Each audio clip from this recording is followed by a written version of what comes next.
Hey there friends, welcome to another unboxing. No, not really too much of an unboxing, just talking about these Amazon basic batteries.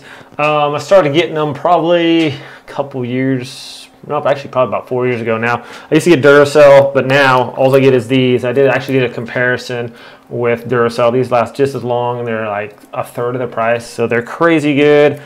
I'm actually using them in the microphone that I have right now. Got them in my drone controller, flashlights, all kinds of stuff. They come in large quantities and they come like Amazon Prime, basically get them the next day. So I use these Amazon Basics in pretty much everything that I use that has batteries in it. And they're super reliable.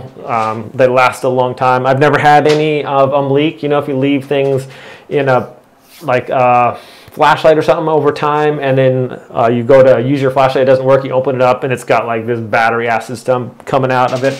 Never had that happen with these batteries. They're really good quality. I'm super impressed with them. They're just as good as any of the top brands out there.